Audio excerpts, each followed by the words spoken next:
Welcome to Lair the Alchemist, where we discuss all things heavy metal and hard rock. Welcome to another edition of Sabbath Sunday, and a very special edition of Sabbath Sunday, because we're here to talk about Ozzy Osbourne's 13th studio album, Patient Number 9. Now, Darin and I are recording this on the afternoon of Friday, September 9th, the day that the album was released. And we talked about this in advance. And we decided that we wanted to catch our early feelings, our early impressions on the record. We've both had time to spin it a couple times, give it a couple listens. So we thought it would be fun to get kind of an initial Christmas morning, just brought the record home from the record store reaction. So, all right, Darin, it's here, Ozzy, Patient Number 9. What are your early thoughts and impressions, overall impressions of this new Ozzy album?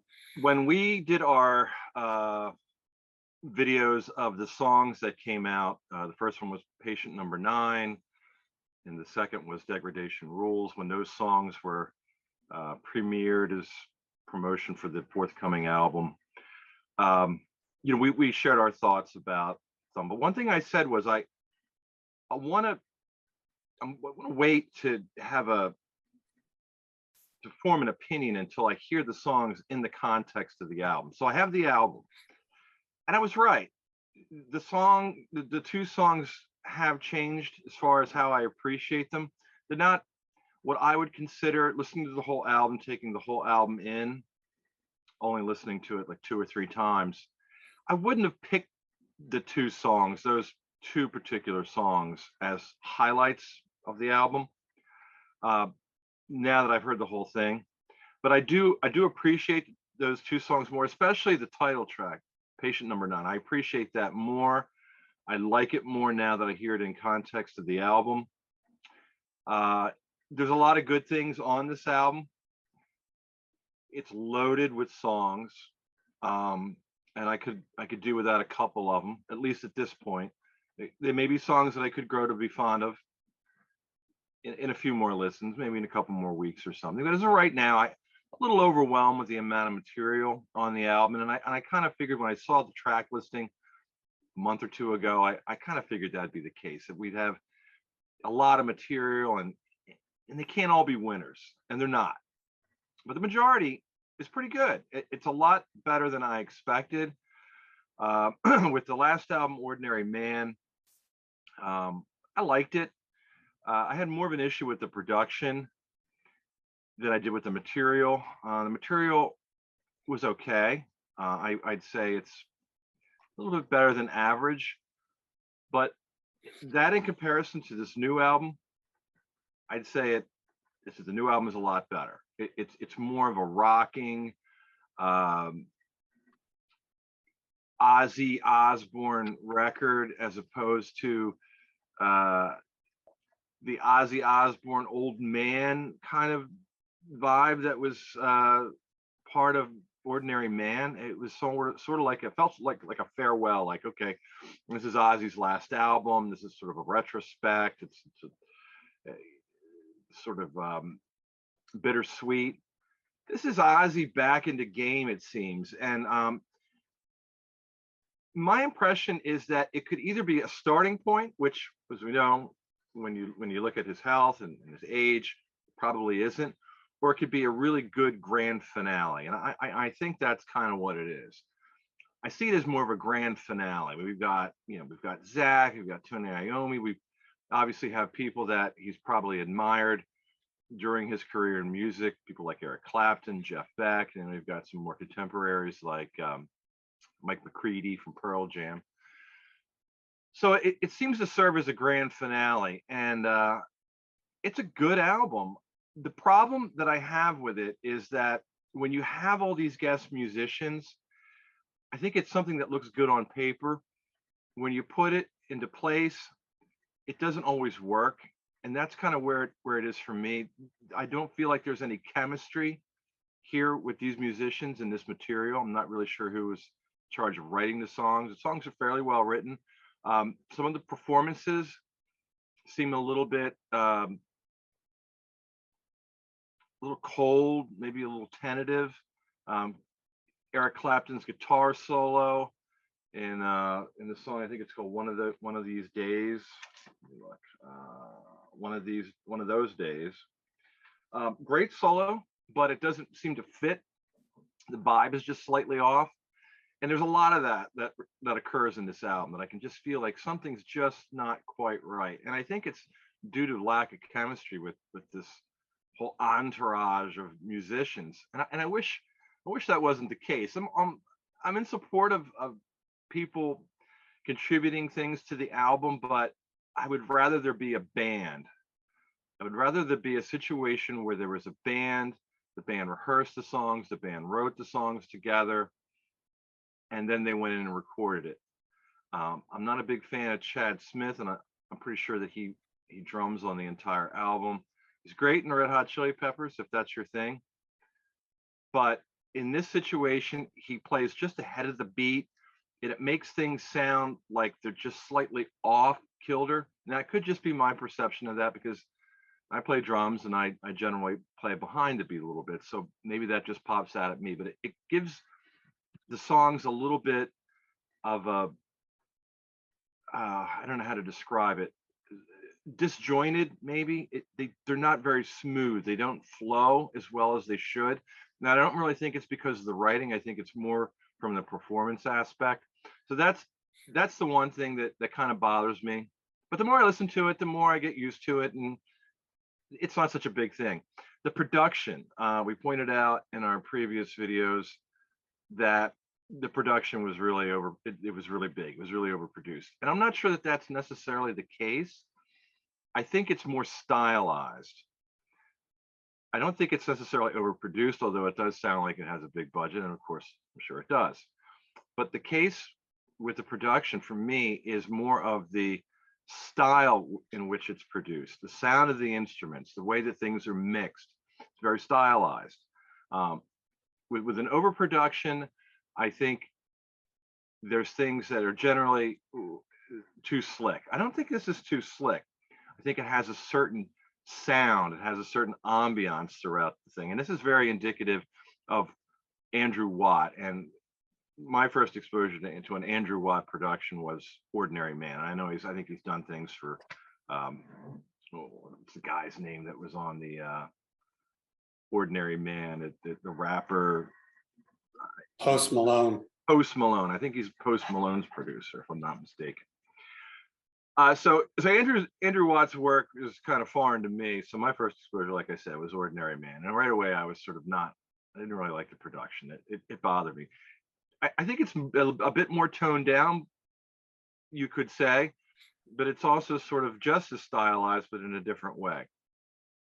So the two things that I have issues with: the production and the lack of chemistry with the musicians and the way that the songs are executed. As far as the songs go, I like them a lot, by and large. There's a couple, like I said, I could probably live without, but by and large, I like the majority of the songs. With all these guest musicians, though, my overall assessment at this point is that Ozzy is pretty much the star of the show. I think his voice sounds really good.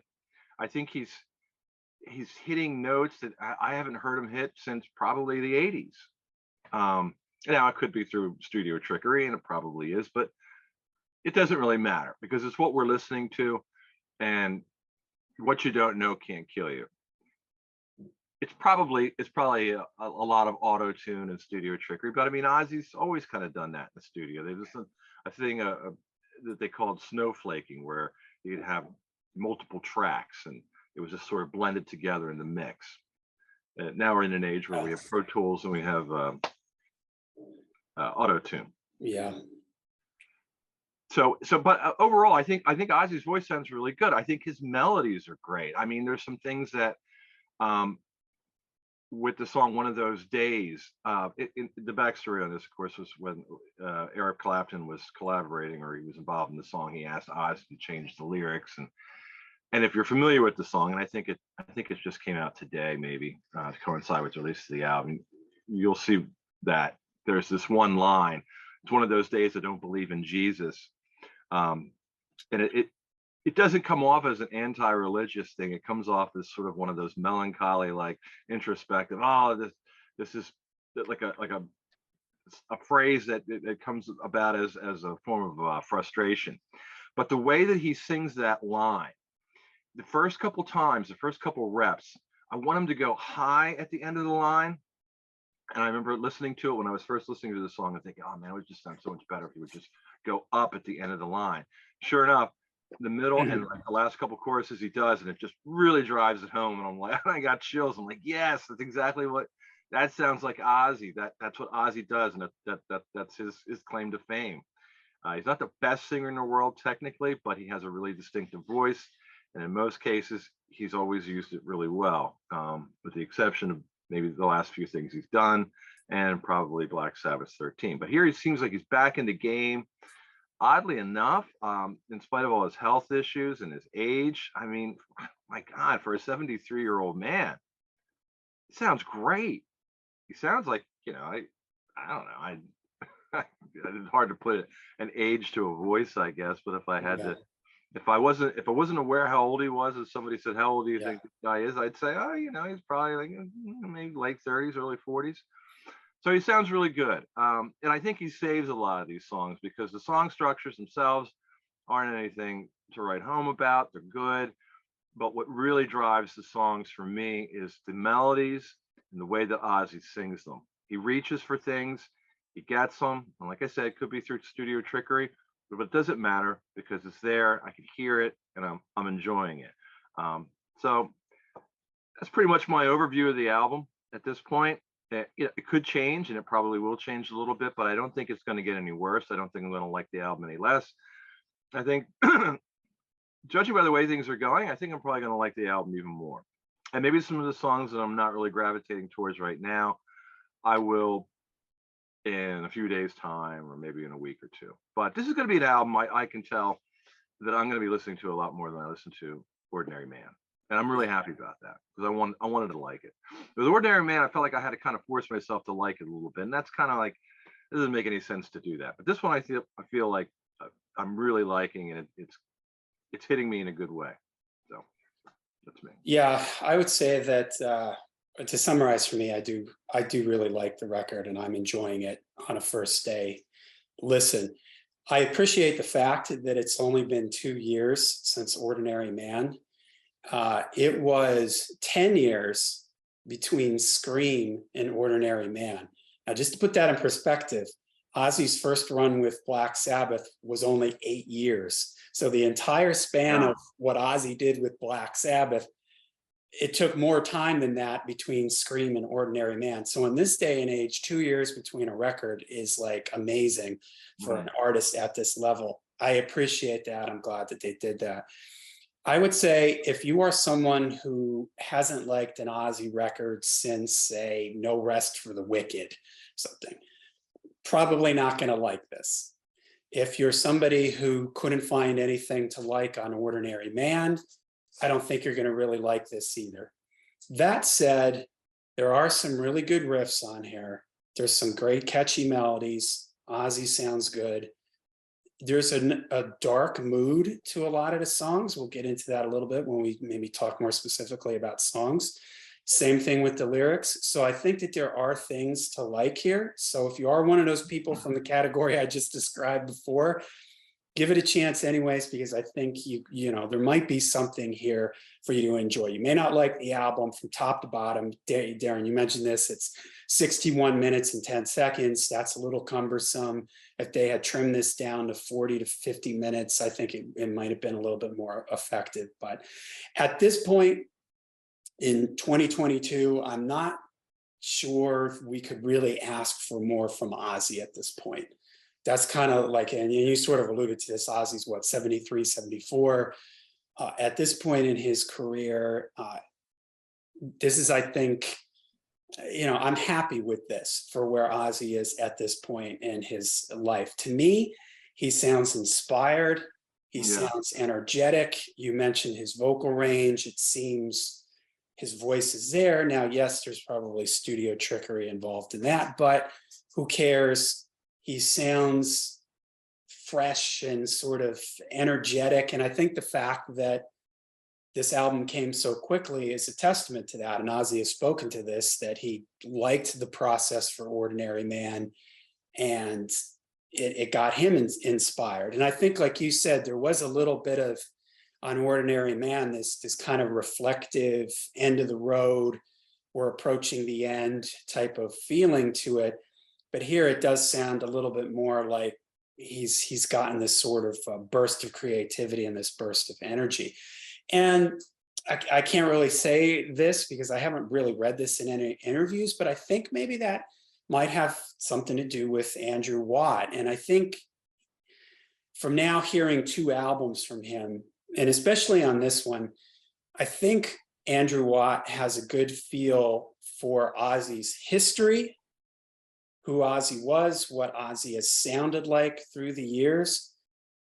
But yet he's also able to respect that history and grab from elements of that, but bring it into a modern time also. It doesn't sound like a Rick Rubin, we're going to try to make you sound like your first 2 albums type of deal.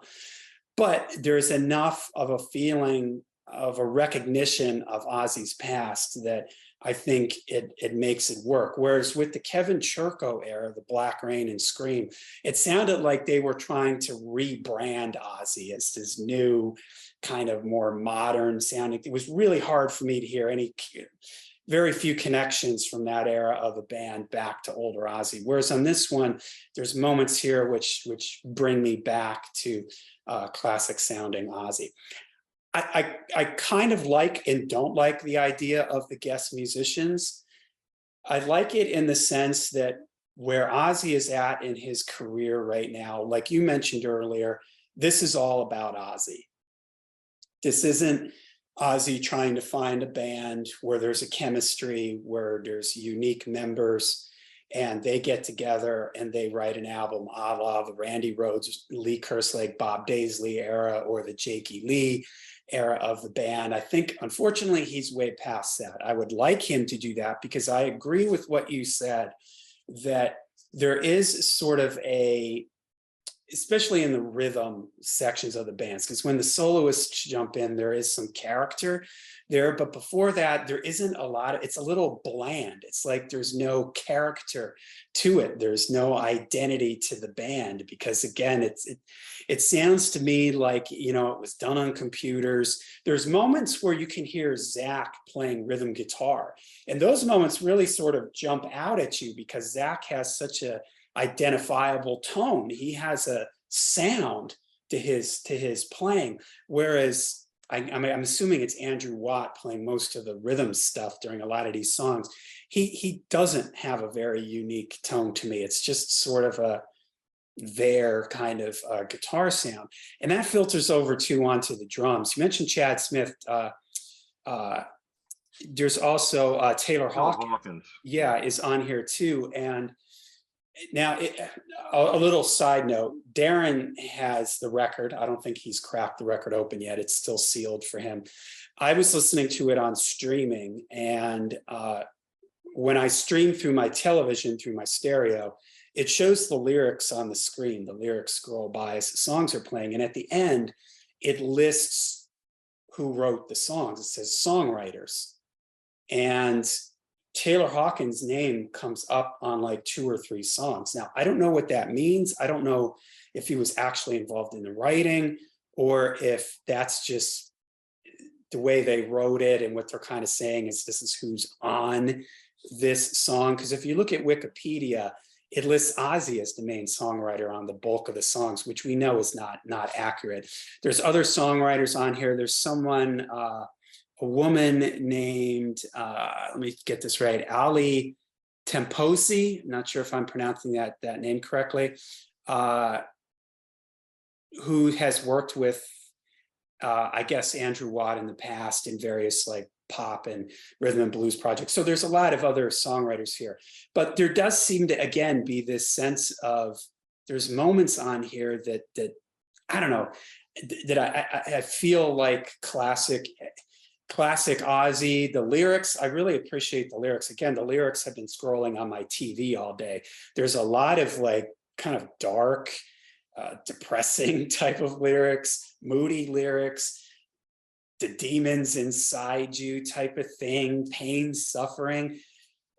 I will much take that over the Kevin Churchill, let me hear you scream kind of lyrics that sounded like they were put together by an AI computer system. What should Ozzy sing about?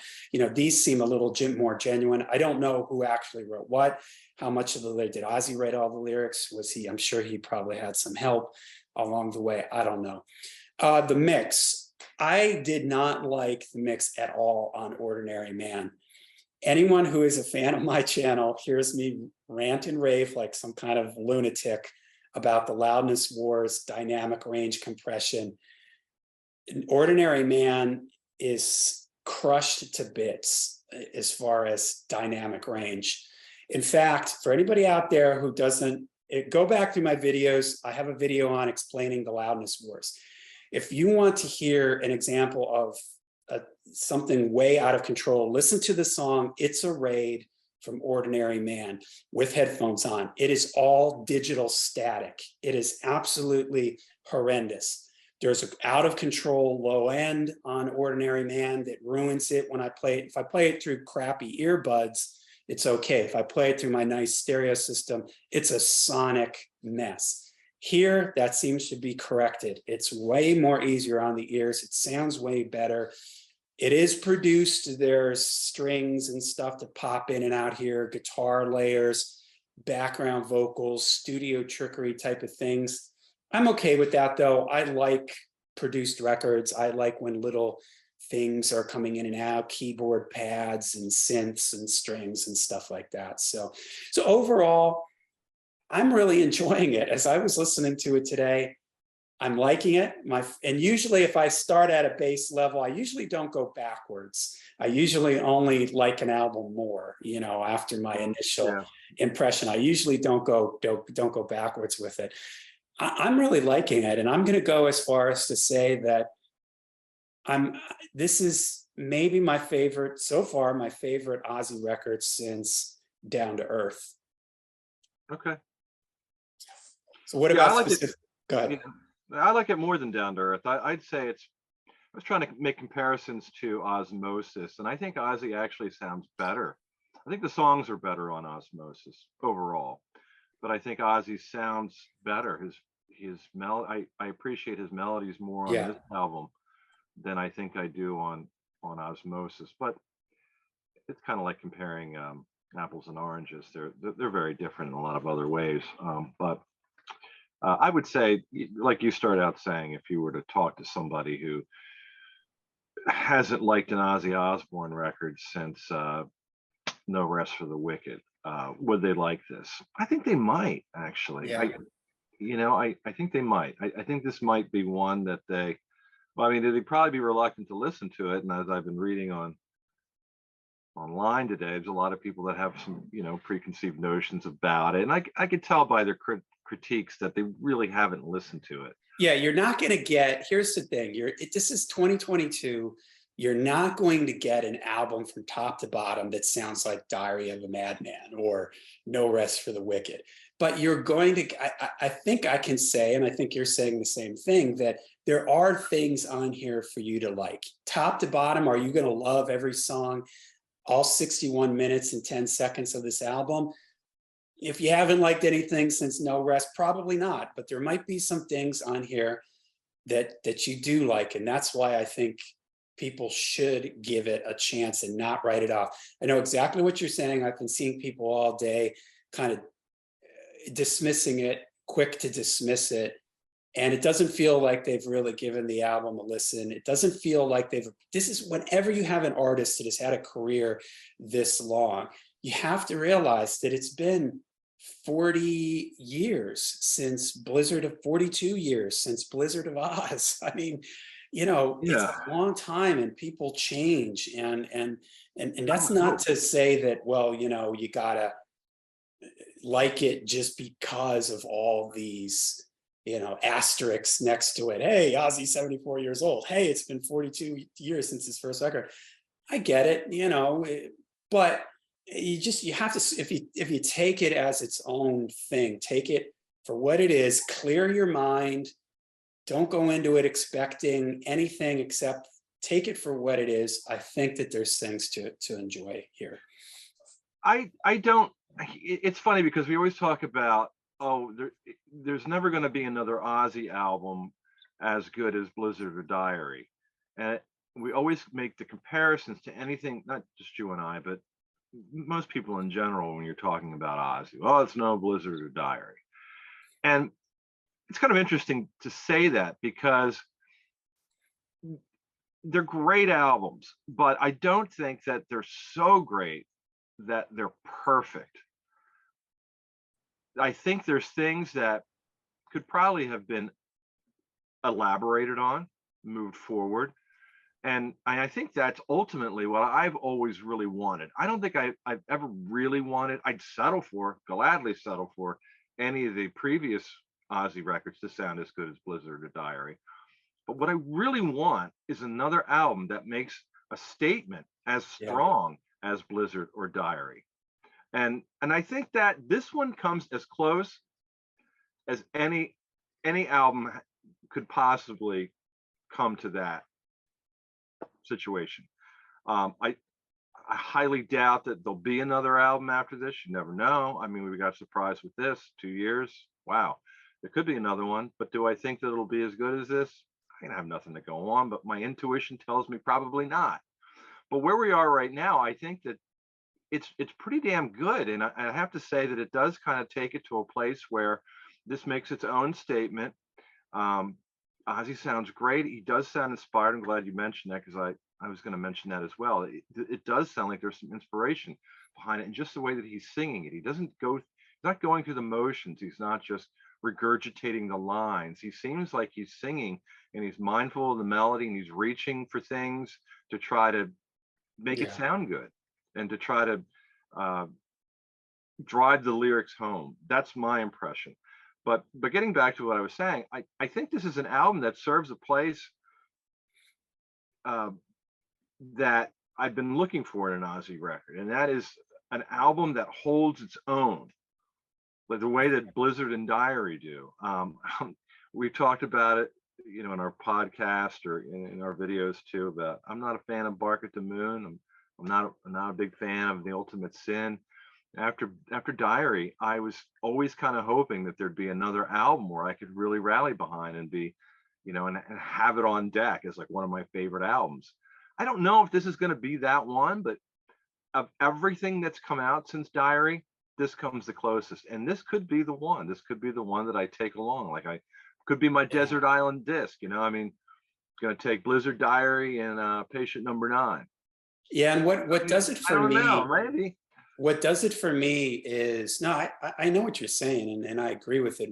I think what does it for me, and what I was missing from, especially the Kevin Churko albums, was there, and I mentioned the lyrics earlier, there is a little bit of dark introspection on a lot of these lyrics. We all know Ozzy has had some pretty serious health issues the last couple of years. It seems like he's contemplating his mortality at this point in his life. He's had some scares, and you feel some of that coming out in these lyrics. So there's some moments in here, like if we were to move into some of the songs here, I'm going to go and say that Mr. Darkness is one of the best Ozzy songs that I've heard since Diary and Blizzard. I absolutely love that song. It really takes me back to that classic era Ozzy, yet it again, it doesn't sound like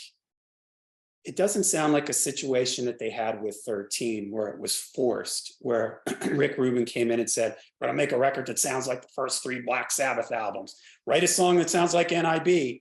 It doesn't feel like that on here, but there's enough on here that checks off the boxes that I need from Ozzy for me to really invest in it. I need to have a moodier, some darker lyrics on it, classic Ozzy type things. I need that on an Ozzy record. I get that here. I need some good melodies and catchy hooks. I get that. I need some heavy riffs, some good guitar playing. You get that on here. And I mentioned Mr. Darkness, my favorite song on here. It's somewhat epic. It's fairly long. It's Zach. The picked acoustic guitar thing is very Diary of a Madman. I love the lyrics in it.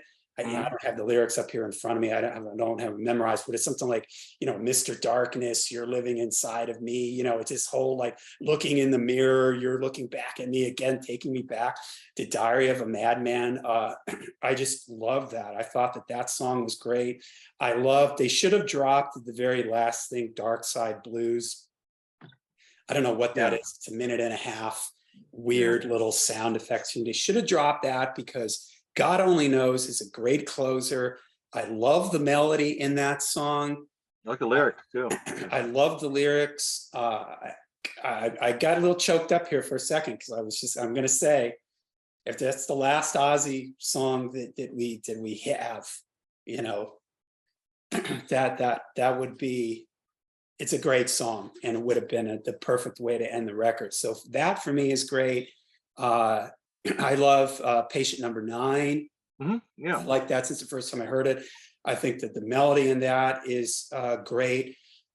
One of These Days with Eric Clapton. I actually like Eric Clapton's playing on that. I thought it was pretty interesting and pretty unique. It added some. The Thousand Shades is cool. Again, another really like moody one. Degradation Rules fits really nicely in the album now. I love where it sits in the record, and I love the feel of it. So I don't know. For me, there's a lot of songs. No Escape from Now, the one with Tony Iommi. Gotta say that I was a little disappointed in that one. I think Iommi sounds good on it. I love his leads. He has a couple of leads in it, but the melody in that one isn't as catchy. The hooks in it aren't as big for me as some of the other songs.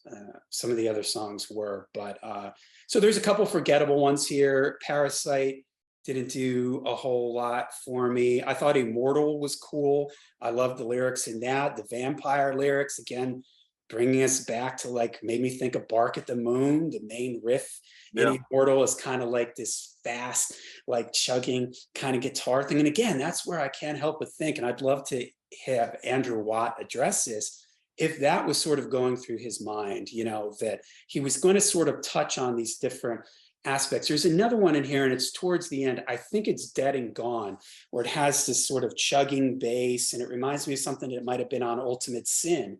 It has that kind of like that kind of feel to it. So there's these little touchstones here and there. And man, I love the lyrics on this record. And man, it's just some really great.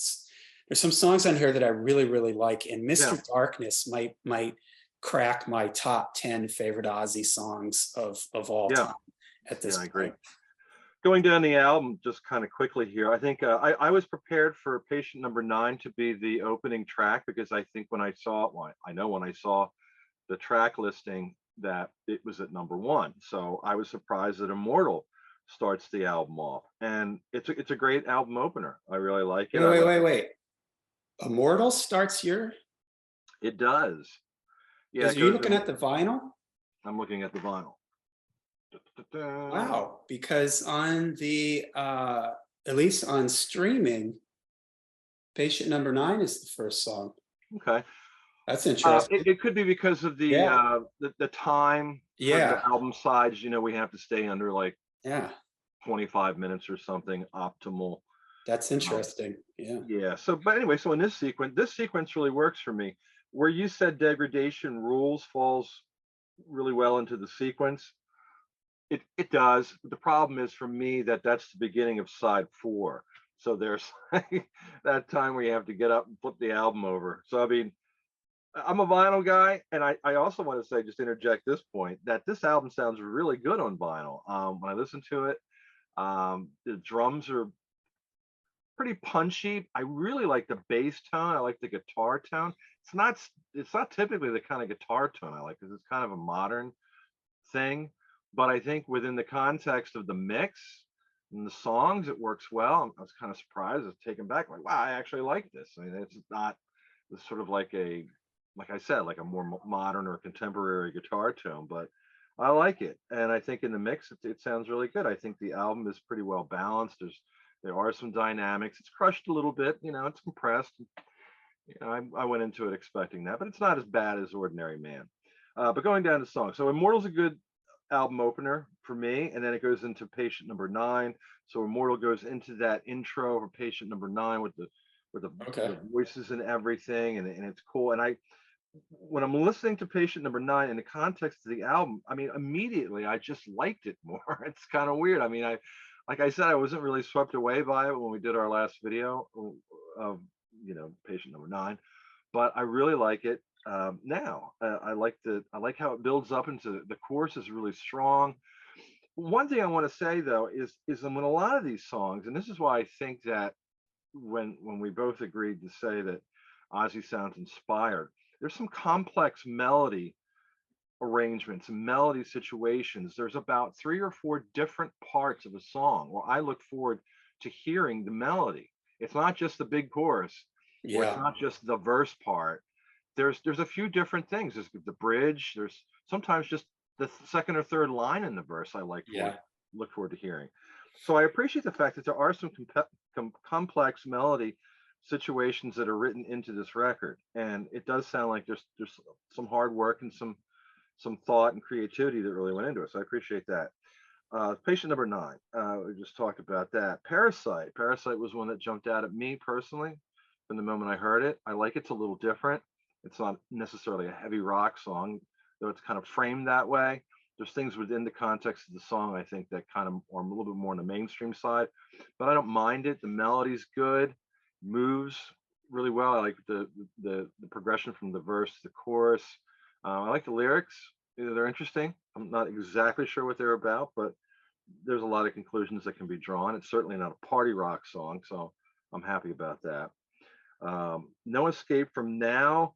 Um, that's one I could do without. And disappointing too, because I was really expecting the Tony Iommi. Now, granted, Tony Iommi is on Degradation Rules, but from what we had read, Andrew Watt wrote those riffs. So I was expecting No Escape from Now to be like this.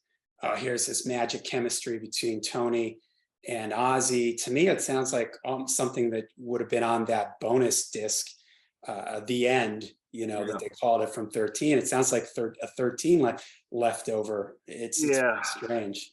that was my takeaway too. It sounded like something that maybe didn't quite make the cut on 13, so it's not even as good as some of the songs that are on 13. If you want to say that there's anything good on 13, there's a few good songs. But no, No Escape from Now is not a highlight. Disappointing because it's Tony Iommi. I was really looking forward to that. There's something different about Tony's tone these days. It has the same sound. His guitar has the same sound that it did on 13. Yeah. In the end, I don't like that. I don't know what he's doing. I don't know what's happening, but I'd like more of at the very least, a 90s Iommi sound. I mean, Yeah. And it love an 80s, sticks love an out a 80s or a little. 70s, but I mean, I'll settle for a 90s. I don't like his current tone. Kind of kills it for me. And it It does, sticks out on the album. It sticks out on the album. yeah. Well, you said about his solos. I think you were referring to this song. The first solo is it kind of went by me.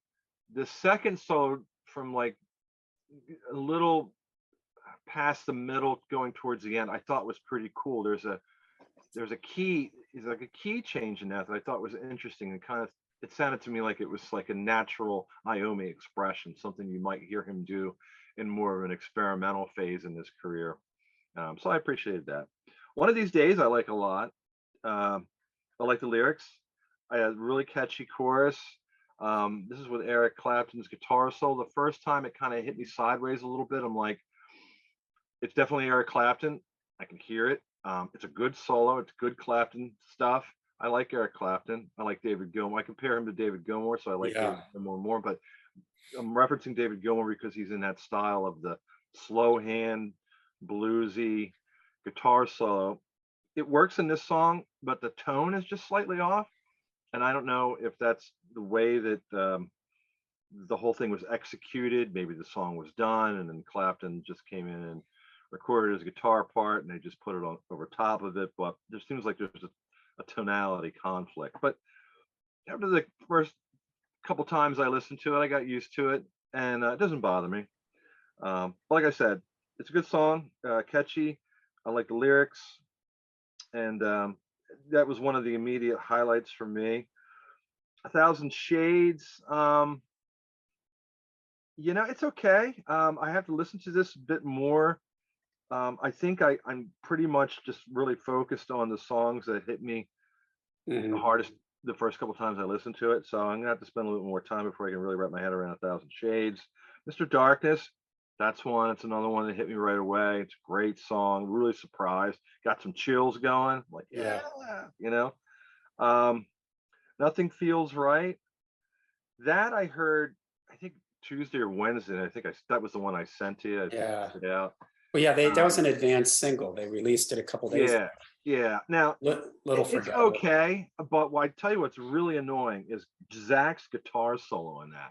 Way too long, completely self-indulgent. There's no phrasing. It's just noise. And when we've done our videos, we've done our podcasts and all that stuff, talk about how there's, I'm a fan, I'm not a guitar player, but I'm a fan of guitar solos as long as they're well phrased and they're melodic and they serve the song. Here's an example of the exact opposite of that. It really annoys me. So that takes a lot of points away from that song for me. You can go with the rest of the highlights here. Degradation Rules. It's cool. Like I said, there's that wonky thing, that strange thing about Iommi's tone. It's here. This song hasn't changed too much for me from my perception of what I heard when I first listened to it until now, but it could. But as at this point, it hasn't. It's just okay. Dead and Gone's a great song, and God Only Knows is definitely in my top 5 off this album. It's really good. And you mentioned David Gilmour earlier. I was thinking that I would have loved to have heard David Gilmour on God Only Knows. There's that end of the song. It's almost like a Comfortably Numb style progression. I could just totally hear him doing like a Comfortably Numb style solo on that. Darkseid Blues is a throwaway track. I don't know why. Maybe they thought they needed to have 13 songs for the 13th album. I don't know. Throw that in. It's okay. It doesn't bother me. But overall, I'm really happy with this album. I was prepared to want to like it. I was prepared that the songs that we heard are probably going to be the best songs. And, but no, I'm glad they're not. I'm glad they're not. Because like I said, I wasn't really swept away by them. We did our videos. I think we both agreed that they were like somewhere in a little bit just beyond the mid-range in the score context. But there's some 9s, and you might even say, maybe Mr. Darkness could be a 10. Yeah. And same for God Only Knows. And I was like you, I came into this kind of holding my breath because I feel like this always happens. I get excited for an Ozzy record and I always feel like I'm let down to varying degrees. Yeah. At least for the last 3 or 4 Ozzy studio albums. So I kind of went in as wanting to like it, but in the back of my mind, preparing myself to be let down or for it to not, reach the level that I wanted to.